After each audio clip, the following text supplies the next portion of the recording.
Bonjour à tous, bienvenue sur The Glove Driver, j'espère que vous allez bien.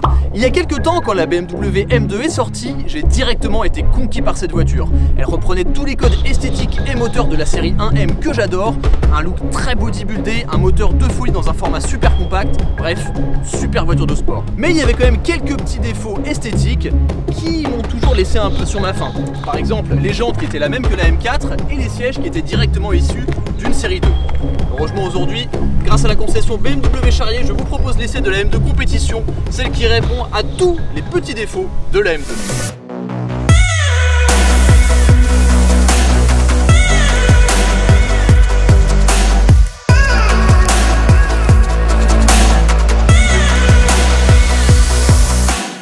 Alors la M2 compétition, ce n'est pas simplement une version plus sportive de la M2, c'est littéralement la remplaçante puisque la M2 n'est plus produite. Pour des raisons d'émission de CO2, le moteur de la M2, donc le 6 cylindres en ligne 3 litres avec un seul turbo, a été remplacé et on retrouve désormais sous le capot le 6 cylindres en ligne 3 litres biturbo DM3 et M4, donc qui développe désormais 410 chevaux et 550 Nm de couple.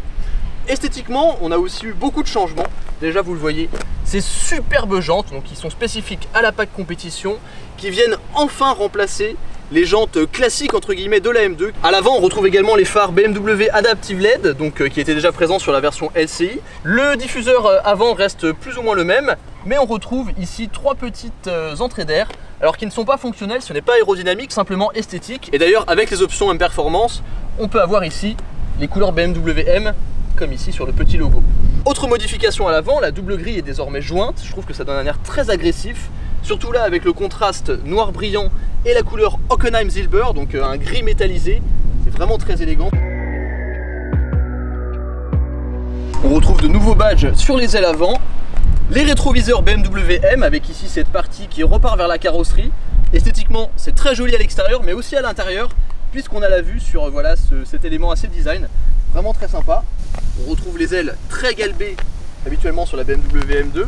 Et si l'on passe à l'arrière, on retrouve ici une petite lame aérodynamique, donc qui peut être remplacée par une lame en carbone avec les options M Performance. Et bien sûr, le nouvel échappement qui va évidemment avec le moteur, ici avec les sorties peintes en noir, et croyez-moi, ça chante très très bien.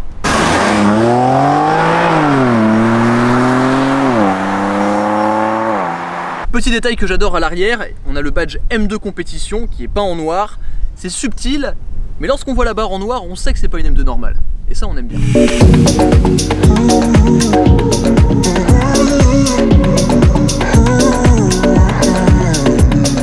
À l'intérieur de la BMW M2 compétition, déjà, on est accueilli par ces superbes seuils de porte en noir, comme le badge à l'arrière, marqué M2 compétition.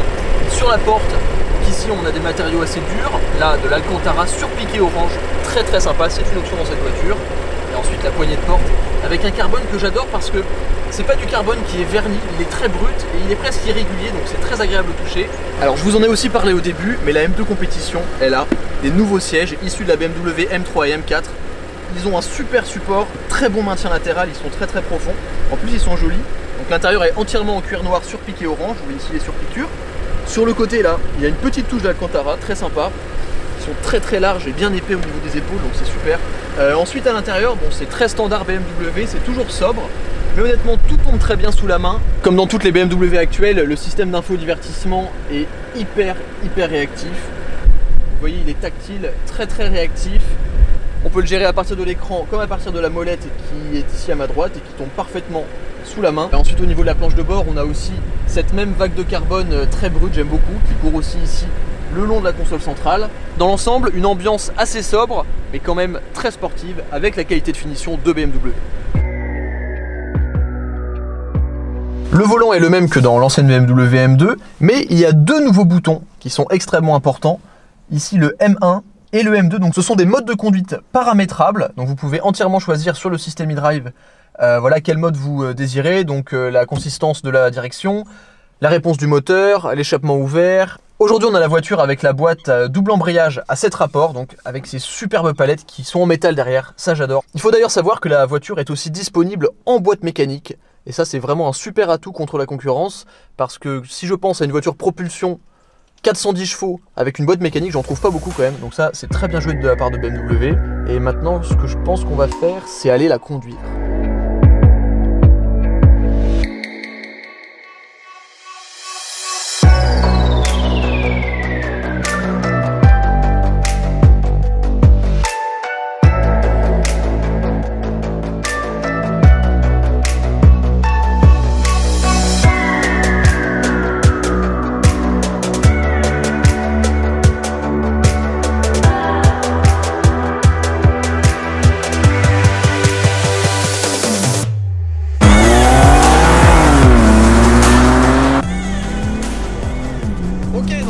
parti à bord de cette BMW M2 compétition.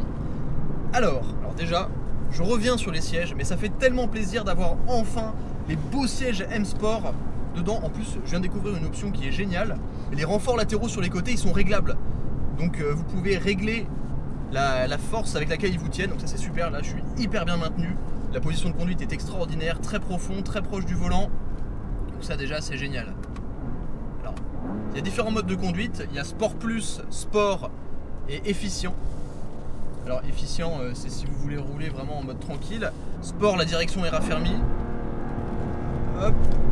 Et moi, je l'ai mise en Sport Plus. Au niveau du comportement, qu'est-ce qui change par rapport à la M2 classique? Donc déjà, je le rappelle, 410 chevaux au lieu de 370. Une barre anti-roulis en carbone a aussi été rajoutée à l'avant pour avoir plus de précision et plus de feeling dans le train avant. Donc honnêtement, pour avoir conduit plusieurs fois la M2, je me rends vraiment compte de cette différence. Le train avant est beaucoup plus précis et surtout il y a un excellent retour d'information. Donc ça c'est génial. Bon après on va pas se le cacher, la direction BM était déjà super, mais là c'est le petit plus qui fait vraiment plaisir. Hop, alors désolé Erwan, je te coupe pendant ton essai, mais je voulais vraiment vous montrer la barre anti-rapprochement en carbone qui a cette forme de U comme ça, donc elle part d'ici sur les bras de suspension jusqu'à là. C'est vraiment hyper joli, on peut dire que le moteur a de la gueule. J'adore le fait qu'il y ait marqué M-Power. Alors c'est pas juste 6 cylindres en ligne, c'est M-Power. Et voilà, les deux turbos. Et la raison pour laquelle la barre anti-rapprochement a cette forme, c'est tout simplement pour laisser l'accès à la mécanique. Plutôt sympa. Bon, retour à l'essai. Après la boîte, comme d'habitude, hein, instantané. C'est vraiment une super boîte de vitesse, double embrayage évidemment. Donc c'est ce qui se fait de mieux sur le marché en ce moment. Ça c'est top.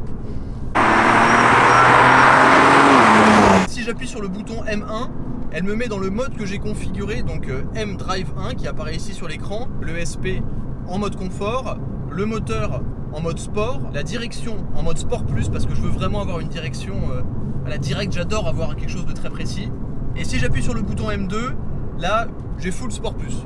Comme ils sont directement accessibles depuis le volant, ça me permet de changer en fonction de mon humeur, en fonction de la route et de mes envies.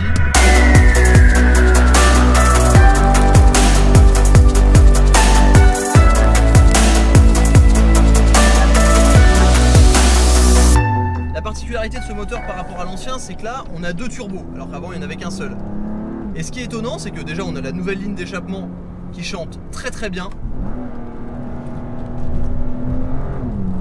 Lorsque l'on accélère, on entend les turbos qui se chargent et qui se déchargent. Ça fait un peu un tch. Comme ça, c'est très amusant. Honnêtement, les 410 chevaux, on les sent bien. C'est vrai qu'une hausse de seulement 40 chevaux, voilà, ça peut paraître léger. 4 secondes 2 quand même au 0 à 100 km/h, donc c'est pas mal. Vitesse de pointe 250 km/h électroniquement limitée, mais il y a une option qui peut vous faire passer à 280 km/h. Là je repars en 5e, il y a énormément de couples. Et là à haute vitesse, la voiture est super stable. C'est vraiment ça qui est agréable avec la M2, c'est le fait que ça soit une propulsion dans un gabarit très compact. La voiture est super équilibrée, mais en conduite un peu sportive, c'est vraiment agréable, on sait vraiment ce que la voiture fait. Et si on passe sur circuit et qu'on a un peu plus envie de s'amuser avec le train arrière, hein, bon, c'est une BMW M, je vous fais pas de dessin, la voiture est très contrôlable, c'est vraiment très très agréable comme comportement. Écoutez. Ouh. Alors avec la nouvelle ligne d'échappement, le son est beaucoup plus rauque. Écoutez. Waouh. Franchement ça pousse fort, ça pousse très très fort. Et on sent vraiment le travail que fait la nouvelle barre anti-rapprochement à l'avant. L'information qu'on a à travers le volant est vraiment super précise. On sait exactement ce qui se passe. Et on sent ce côté joueur de la voiture qui enroule légèrement de l'arrière. Et ce côté très sportif, et ben pour moi il met toujours la M2 dans une catégorie à part. Je pense pas qu'on puisse la comparer à une A45 ou une RS3. Ok, en termes de performance et de prix, on est à peu près dans les mêmes sphères, parce qu'il me semble que la M2 compétition commence à partir de 66 000 € ou 67 000. Pour moi c'est vraiment une voiture qui a un caractère plus sportif, plus joueur, comparé à une RS3 ou à une A45 AMG qui voilà, sont 4 roues motrices et sont des véritables rails sur la route. Pour moi cette M2, en plus là en compétition, ça joue dans la cour d'un Porsche Cayman. Voilà, on va pas se le cacher. Même si désormais le Porsche Cayman, les 718 sont passés avec des 4 cylindres et que là on est encore sur un 600 lignes, honnêtement, ça joue dans la même cour.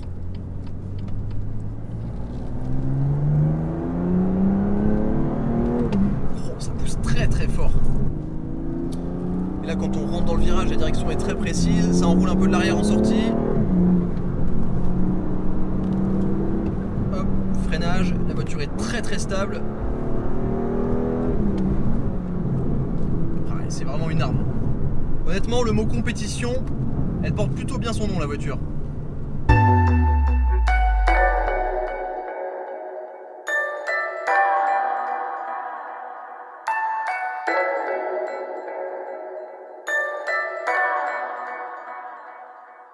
Bon, ça y est, il est malheureusement l'heure de rendre cette M2 compétition. Honnêtement, c'est une voiture qui est super complète, une excellente sportive, le moteur est génial, la boîte est super. Il manque juste les petites options M Performance qui sont disponibles en option. Capot carbone, toit carbone, coffre carbone, les énormes ailerons à l'arrière, la lame à l'avant. Et là, on serait parfait. Un énorme merci à la concession BMW Charrier à Cholet qui nous a gentiment prêté cette M2 compétition pour la journée. Je mettrai le lien de leur site dans la description, n'hésitez pas à aller regarder leur site, ils ont de très belles voitures puisqu'ils sont concessionnaires BMW M Performance et i. Donc ils ont des i8, des i3, une BMW M5, une M4 GTS et bien sûr cette M2 compétition. Et d'ailleurs ne leur dites pas, mais je la garde. Salut à tous, abonnez-vous et n'oubliez pas de me liker sur Instagram. Ciao.